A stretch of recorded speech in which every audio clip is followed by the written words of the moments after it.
Greetings, friends, family, comrades, enemies. My name is Ajamu, and an organizer for the All African People's Revolutionary Party.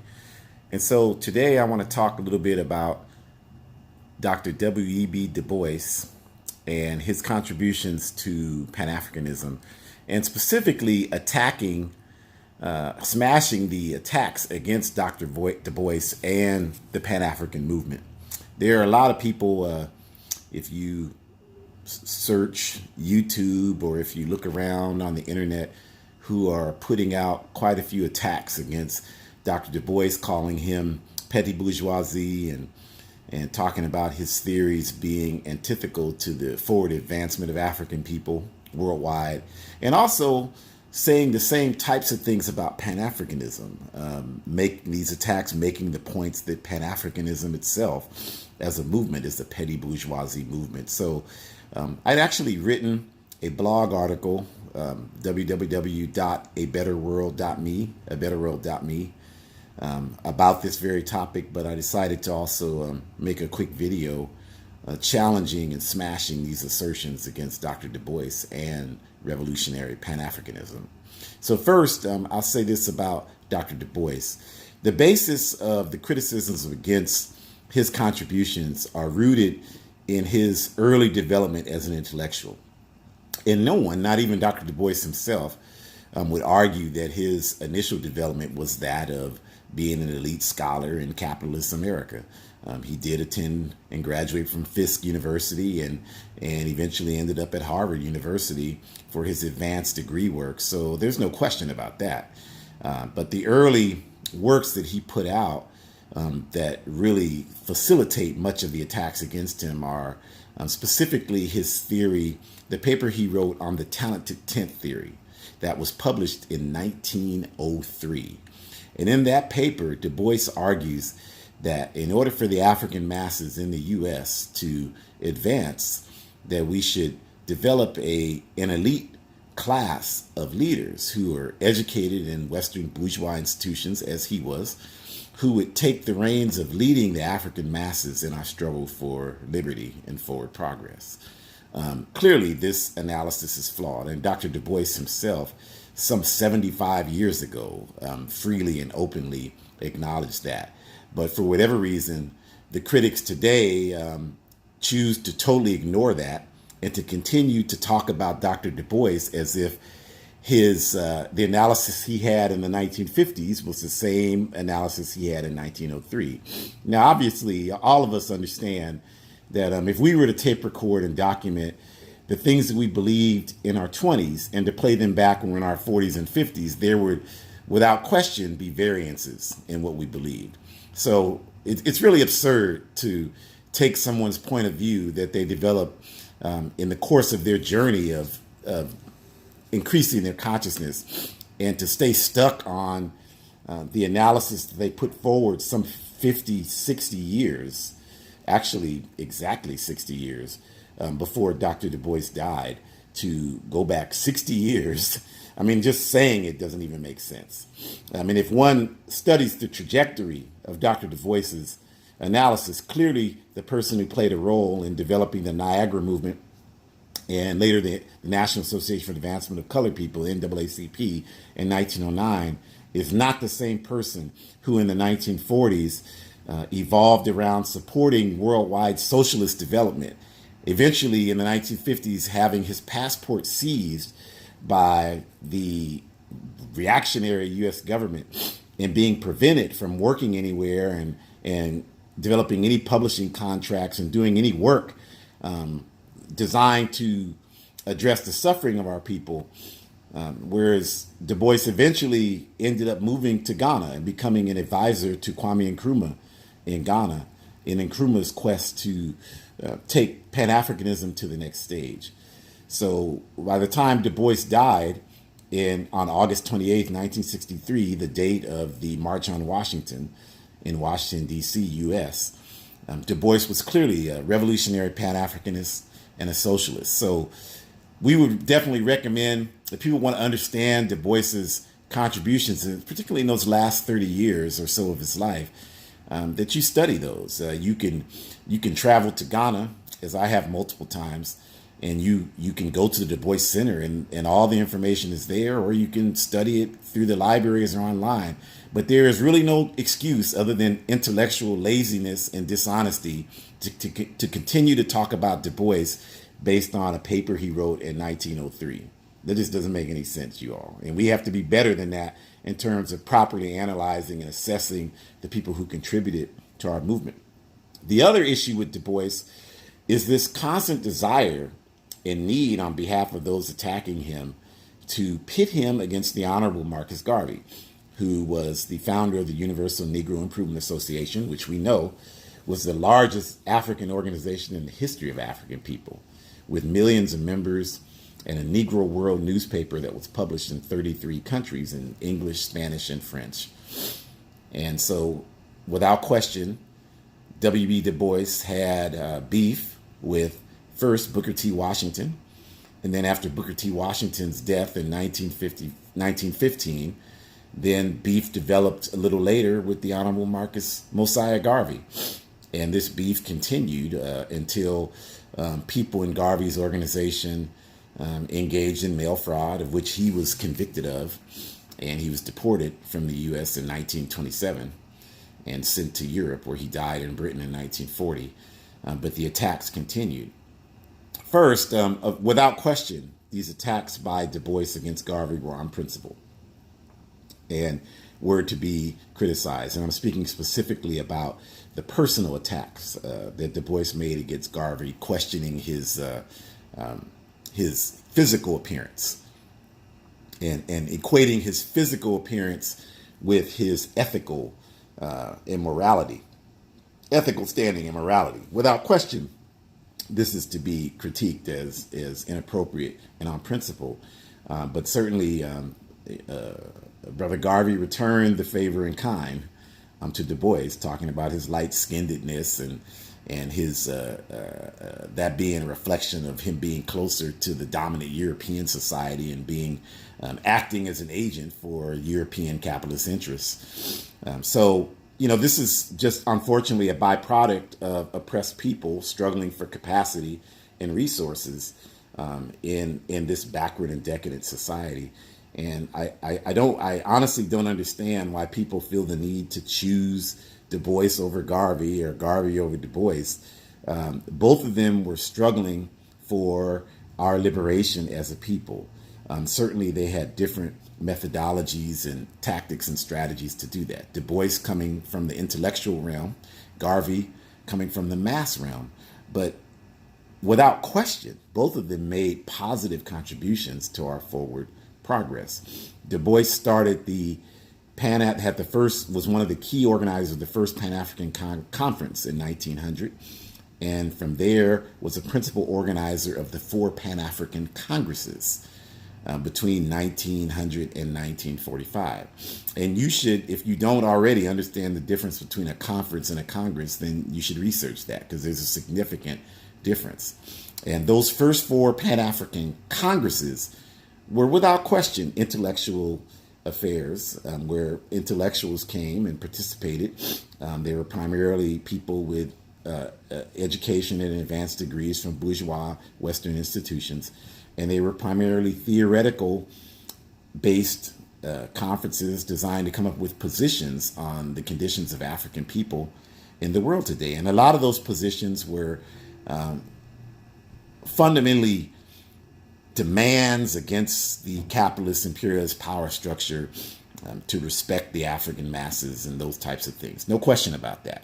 But there's also no question that those meetings, along with the influence from Garvey's UNIA organization and the work they were doing on a mass level, all of that contributed to the conditions which created the 5th Pan-African Congress in 1945 in Manchester, England.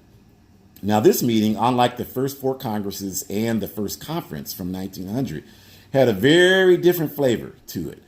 This was a mass meeting, this 5th Pan-African Congress in 1945. It was a mass meeting that was attended primarily by Africans born on the continent, and it was not in any way dominated by people with degrees of any sort. It was primarily dominated by trade union workers, miners from Africa, people like Sekou Touré, who went on to become one of our great Pan-Africanist leaders, who was a trade union leader in Guinea, West Africa.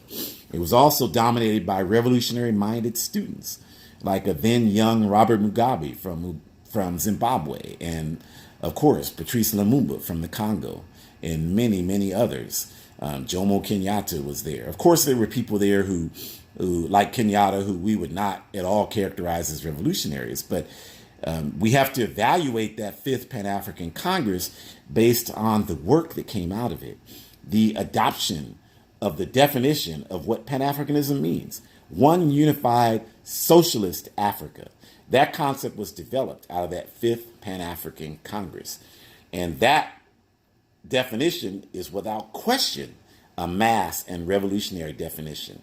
The concept that Pan-Africanism would be achieved through organizing workers, organizing peasants, and organizing the revolutionary intelligentsia were ideas that were initially discussed at that Fifth Pan-African Congress in 1945.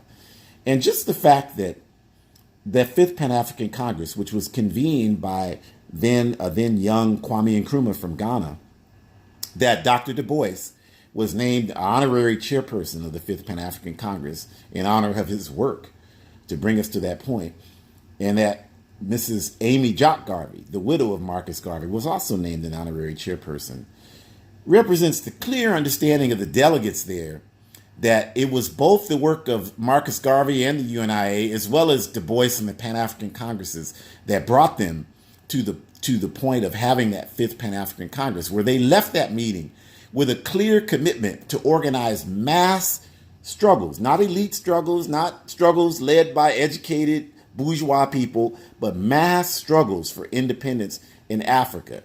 And there is absolutely no question that had there not been a Fifth Pan-African Congress, there would not have been the fire that led to the mass independence movements in Africa. And were it not for those mass independence movements in Africa, there would have probably never been a U.S. civil rights movement, and certainly not a U.S. Black Power movement. So without question, Dr. Du Bois, Marcus Garvey, all of our people who have struggled on this realm have contributed to all of the work that we've done. And to suggest today that there's one element that made a contribution and there's another element over here that didn't shows a true lack of understanding of history, a lack of understanding of dialectical and historical materialism and how those scientific components shape our history, and just a general disregard for the forces and the work involved to bring us from one point to another point. And this is evidence to me that a lot of these critiques are coming from people who are either not in organizational work, because if you're not in organizational work, you're not going to understand how a step here contributes to a later step, or people who are just opportunistic and for whatever their own sets of individualistic and egotistical reasons want to advance their version of history, to advance their individual selves or their particular circles along the way today. But whatever the case may be, none of that is going to contribute to the collective advancement of the masses of our people. And for us, that's all we're concerned about. So these concepts about Dr. Du Bois, they have to be challenged. The revolutionary Pan-African movement next, talking about the contributions of Du Bois. Certainly the Pan-African movement came out of the initial meetings I've discussed that Dr. Du Bois played a role in organizing leading up to the Fifth Pan-African Congress in 1945. But also, just as much, all of the other work happening. Garvey's UNIA work was also a contribution to that Pan-African work. And so it's very confusing to us why the critics choose to equate Pan-Africanism specifically with one element of work, Dr. Du Bois's work, and then try to divorce Pan-Africanism from Garvey's work, when clearly Garvey claimed the mantle of Pan-Africanism through his own words, just as much, if not more, than Du Bois or anyone else. So all of these manifestations are a reflection of our work to achieve revolutionary Pan-Africanism. And as I stated, revolutionary Pan-Africanism being defined from that fifth Pan-African Congress came out of it as a mass movement. The call at the fifth Pan-African Congress was to build mass movements for African independence.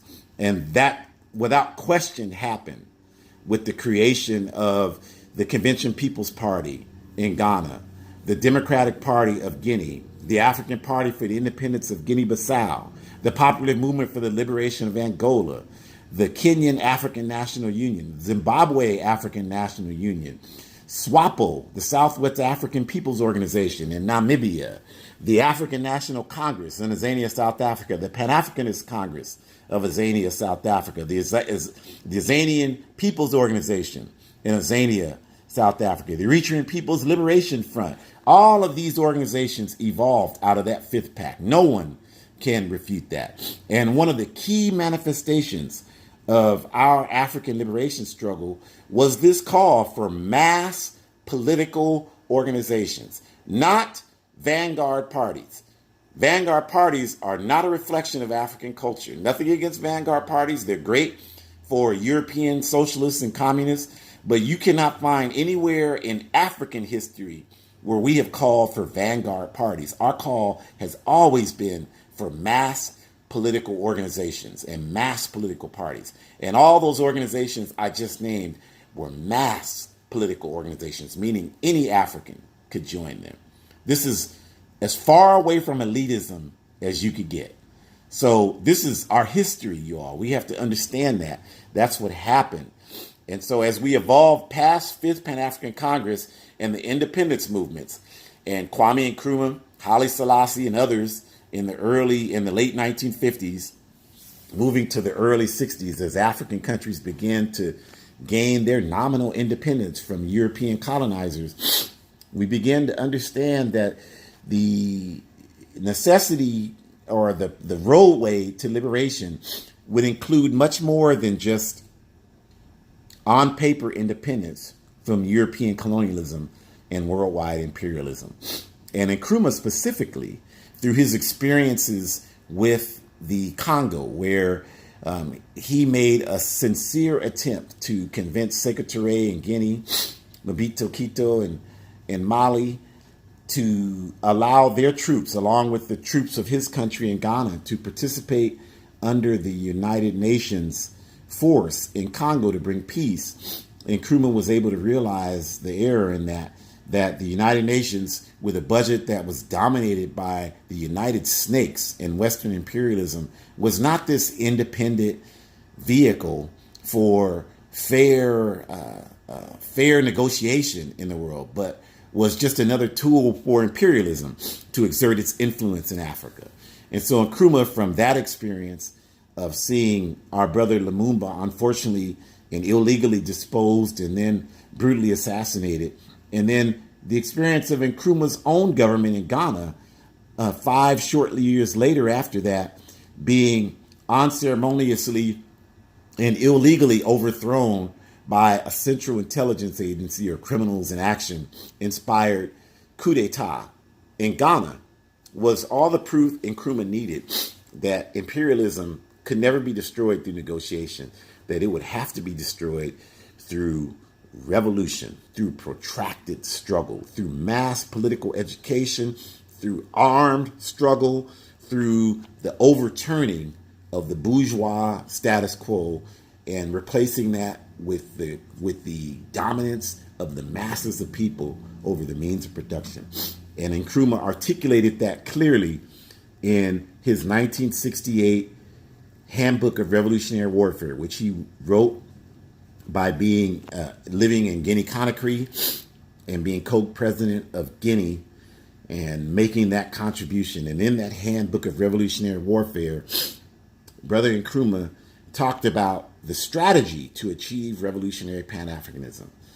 And there is nothing in there that indicates a need to duplicate DuBois's talented 10th philosophy for advancing African people. And this is an important point, because as long as I've been an active member of the All African People's Revolutionary Party, which has been a long time now, I've heard these constant critiques, these groundless, dishonest critiques against our work, that we are, by organizing on college campuses, which we did for a while here in the United States, that we are attempting to fulfill the aspirations of Dr. DuBois in his 1903 paper on the talented 10th.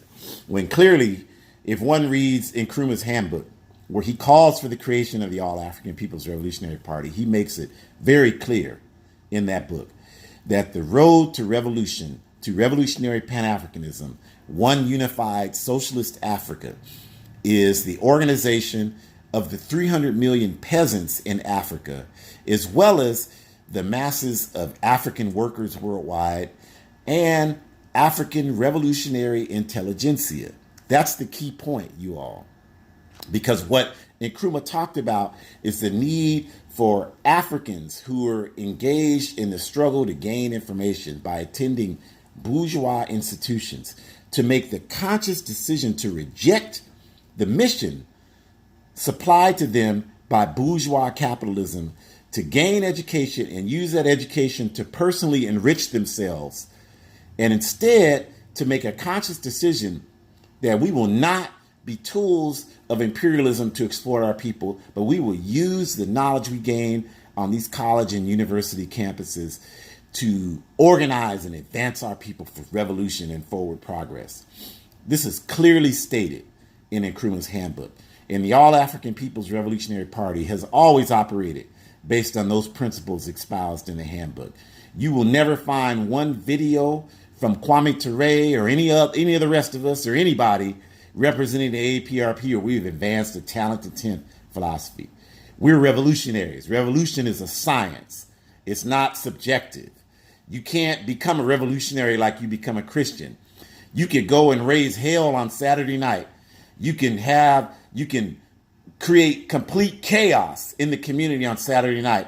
And on Sunday, you can go to church and you can repent and you are a Christian at that moment. That's not how revolution works. Revolution is a process. You have to engage in an intense political education process. You have to engage in an intensive period of revolutionary work to earn the status of a cadre in the African Revolution, which means someone who has demonstrated through your work and commitment and your values the desire and the dependability to carry out the principles of the African Revolution.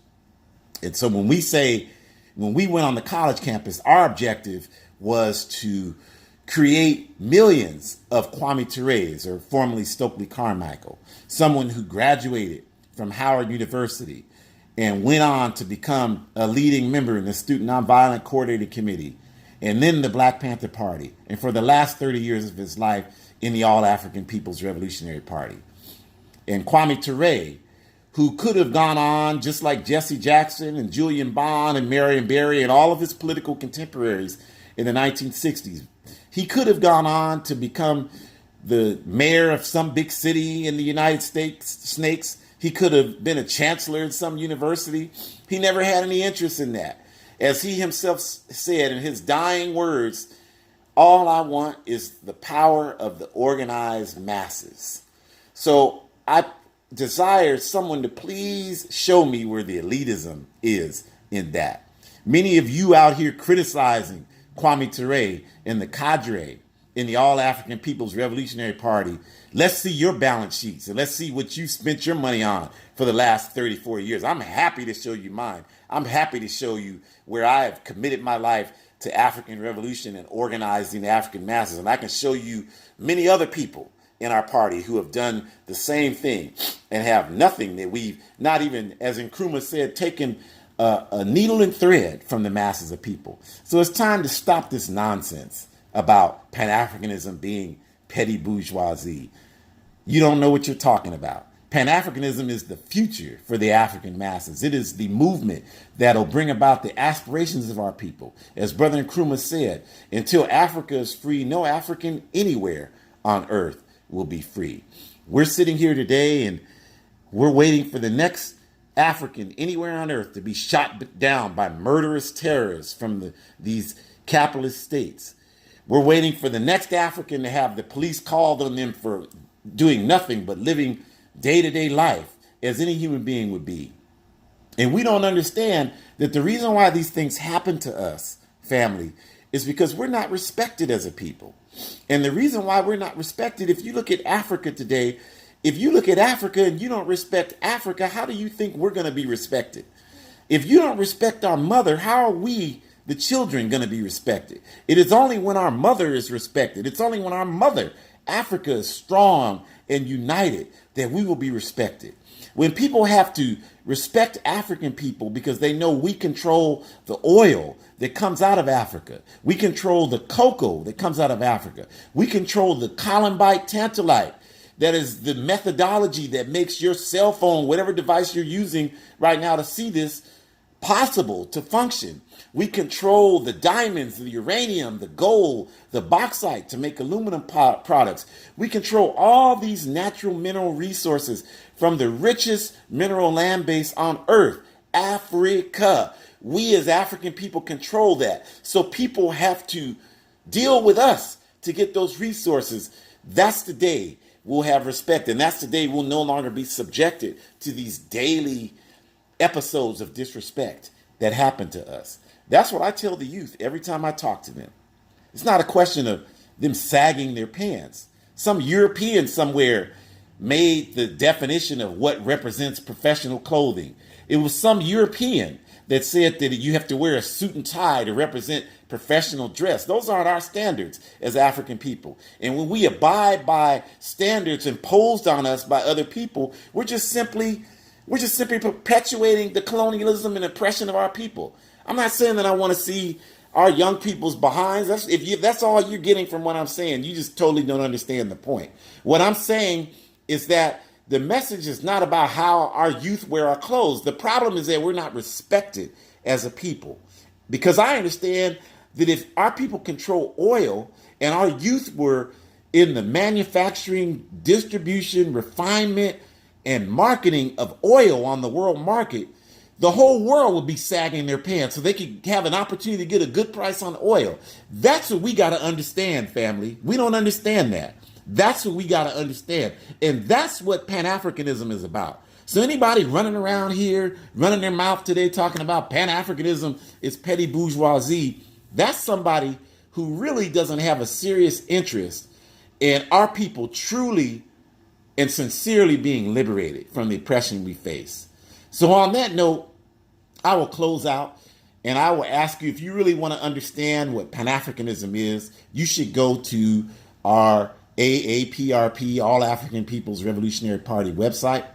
It's AAPRP-INTL.org, AAPRP-INTL.org. And if you want also related to that, more information about how a typical All African People's Revolutionary Party organizer, such as myself, humbly goes about our work to organize the party, I have a site. It's www.abetterworld.me. www.abetterworld.me. And on that site, I have a blog that's very active. And again, I wrote a piece about this very thing I'm talking to you about right now. But there are many different ways to get a message out. So go to that site, look at that blog, look at the work that we're doing here in our western region of the United Snakes, whether it be in the colonialist state of California or Oregon or New Mexico or any other wherever we have organizers doing work. It'll be up on that international site as well as my local site. And you can find out information about the work that we're doing. So join some organization working for justice.